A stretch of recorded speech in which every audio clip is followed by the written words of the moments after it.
নমস্কার বন্ধুরা, native flavour চ্যানেলে তোমাদের স্বাগত। আজকে তোমাদের একটা ছোলার চটপটা রেসিপি করে দেখাবো। আমরা আগের দিন রাত্রে ছোলাটাকে ভিজিয়ে রেখেছি, ছোলাটা ভিজে গেছে। এরপরে আমরা ছোলাটাকে প্রেসার কুকারে একটু সেদ্ধ করে নেব। এরপর ছোলাগুলোকে প্রেসার কুকারে দেওয়ার আগে আমি একটু জল নিয়ে নিচ্ছি। পরিমাণ মতো জল দেওয়ার পরে এরপরে আমরা ছোলাগুলোকে এর মধ্যে দিয়ে দেবো। এরপরে আমরা এর মধ্যে দিচ্ছি একটা তেজপাতা আর একটা গোটা এলাচ। এরপরে এটাকে আমরা বন্ধ করে সেদ্ধ করে নেব।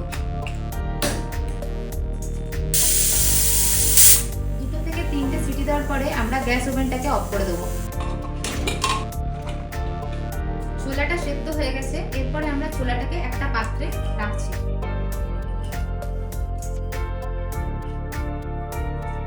দেখো ছোলাটা সেদ্ধ হয়ে গেছে। আমরা একটা ফ্রাইং প্যান নিয়ে নিয়েছি। এরপরে 1 চামচ মতো তেল এখানে অ্যাড করলাম। তেলটা একটু যখন গরম হয়ে আসবে তখন আমরা দেব সামান্য জিরে ফোড়ন। এরপরে আমরা দেব ধনে গুঁড়ো। এরপরে দেব 1 চামচ মতো জিরে গুঁড়ো। এরপরে আমরা দেব লাল লঙ্কা গুঁড়ো। এরপরে দেব কাশ্মীরি মির্চ। দেব স্বাদ মতো বিট নুন। খানিকটা গরম জল আমি এর মধ্যে দিলাম। তারপর আমরা এটাকে ভালো করে নাড়তে থাকবো। খানিকক্ষণ নাড়ার পরে আমরা এর মধ্যে ছোলাটা দিয়ে রাখবো, সেদ্ধ ছোলাটা। কিছুক্ষণ নেড়ে নেব। এটি অত্যন্ত একটি হেলদি রেসিপি। এটা তোমরা সন্ধ্যাবেলা স্ন্যাক্সেও খেতে পারো। কিছুক্ষণ নাড়ার পরে যখন দেখবো যে মশলাগুলো মিশে গেছে তখন এটাকে একটা পাত্রে আমরা ঢেলে নেব। এরপরে আমরা সামান্য কস্তুরি মেথি পাতা, এরপরে দেবো টমেটো কুচো, দেব শসা কুচো, দিলাম পেঁয়াজ কুচো,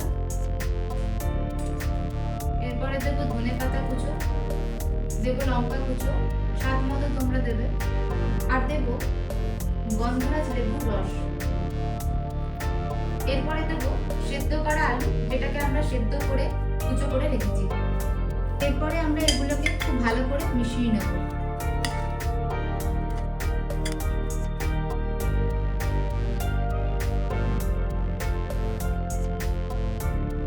উপর থেকে একটু চাট মশলা ছড়িয়ে দেবো। এটা অত্যধিক স্বাস্থ্যকর একটি রেসিপি। যারা খুব শরীর সম্পর্কে সচেতন তাদের জন্য একটি পারফেক্ট রেসিপি। তোমরা বাড়িতে বানাও এবং আমাকে কমেন্টে জানিও যে তোমাদের কেমন লাগলো রেসিপিটি।